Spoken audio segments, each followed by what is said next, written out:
Assalamualaikum warahmatullahi wabarakatuh.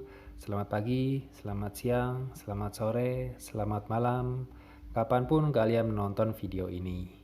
Berjumpa lagi dengan channel Asupan Horor yang akan membagikan nutrisi horor melalui cerita-cerita yang mencekam yang akan membuat bulu kuduk kalian meremang tak karuan.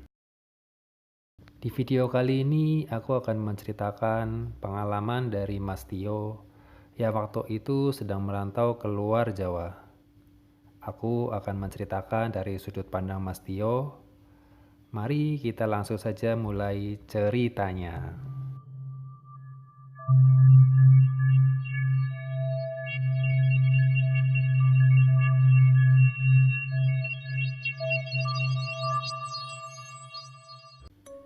Kejadian ini terjadi sekitar tahun 2006 saat aku bekerja di kota Pekanbaru. Sebagai seorang pegawai bank bagian kredit, aku terbiasa dengan kerja lembur, terutama untuk melakukan analisa dan mengolah data nasabah, apakah layak untuk mendapatkan kredit atau tidak. Pekerjaan ini membutuhkan konsentrasi tinggi dan suasana tenang.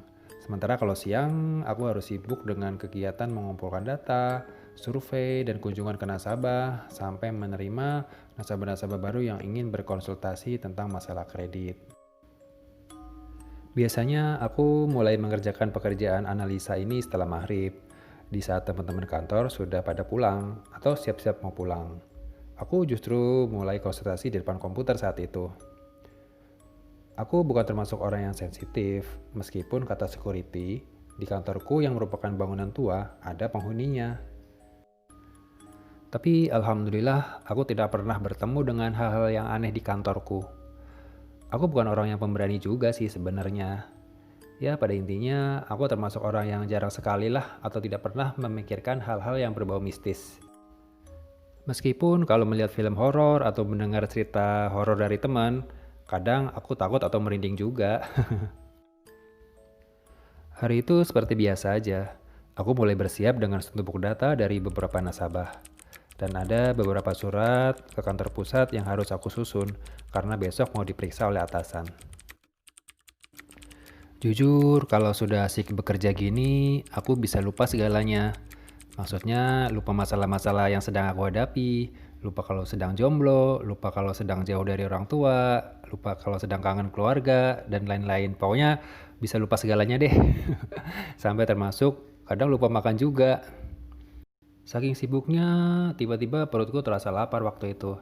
Dan benar saja, aku baru ingat kalau ternyata aku belum makan malam. Sementara sekarang sudah pukul 12 malam. Aku intip ke jendela. Jalanan di depan kantor, yang merupakan jalan protokol, sudah mulai sepi. Yang mana kalau siang hari, selalu padat bahkan macet. Aku bermaksud mencari makan malam waktu itu. Dengan menggunakan sepeda motor, aku mulai jalan. Jujur, waktu itu aku belum kepikiran mau makan malam apa. Entah kenapa ya, malam itu aku seperti nggak ada ide aja gitu mau makan apa.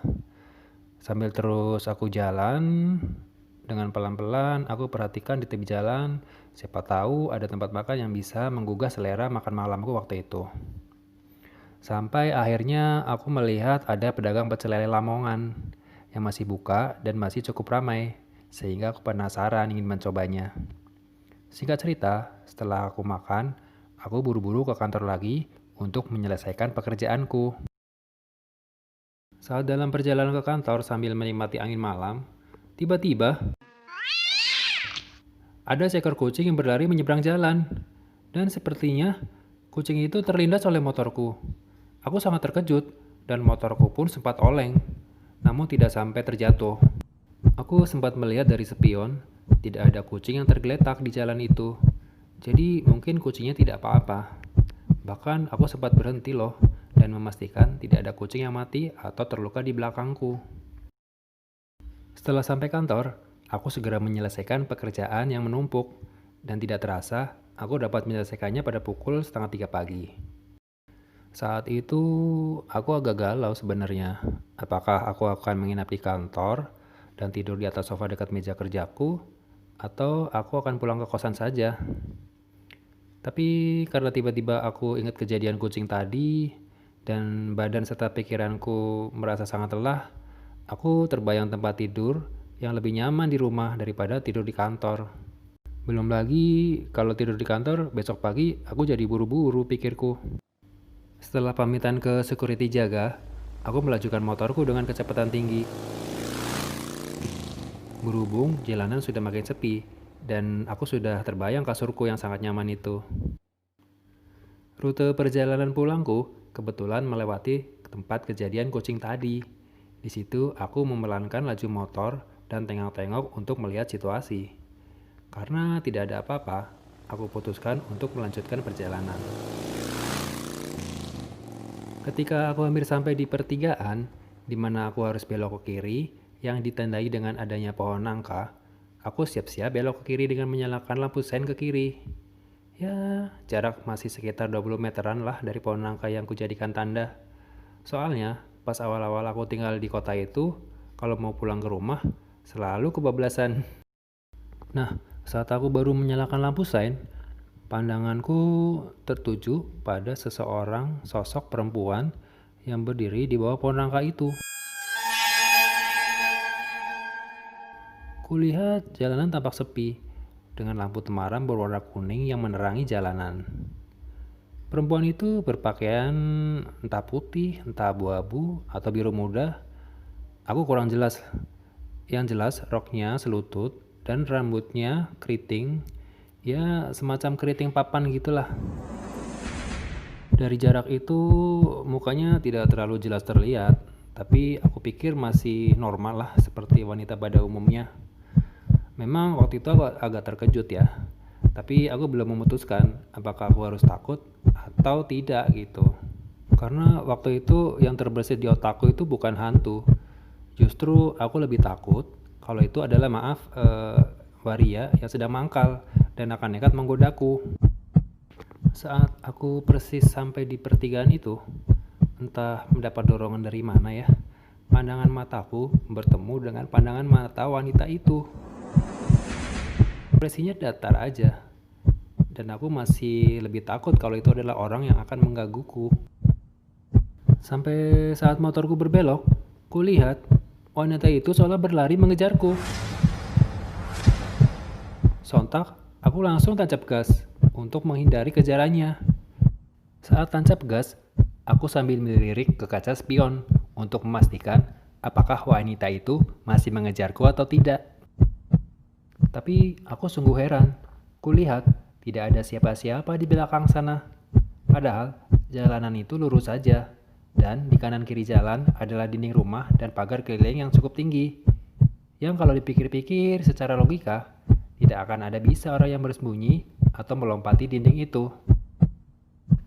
Dan dari spion motorku pun terlihat jelas kok ujung pertigaan dan pohon nangka itu.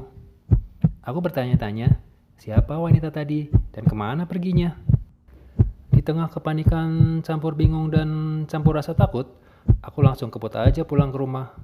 Sesampainya di rumah, aku langsung bersih-bersih, mandi, dan alhamdulillah bisa tidur dengan nyenyak meskipun sebentar. Karena tak terasa waktu subuh sudah datang lagi.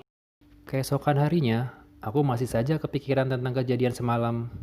Dan paginya, sesampainya di kantor, aku langsung cerita kepada teman-teman kantor yang asli orang kota Pekanbaru.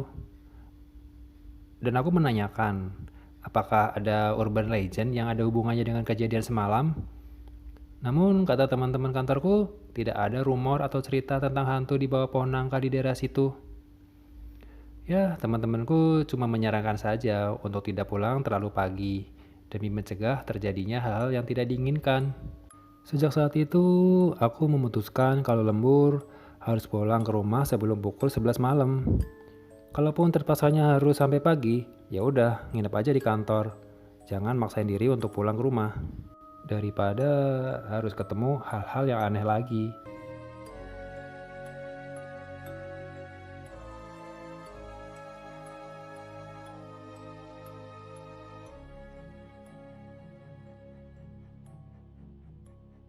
Demikian cerita dari Mas Tio, sahabat channel Asupan Horor, tentang pengalamannya bertemu dengan sosok wanita penunggu pohon nangka saat Mas Tio hendak pulang ke kosannya.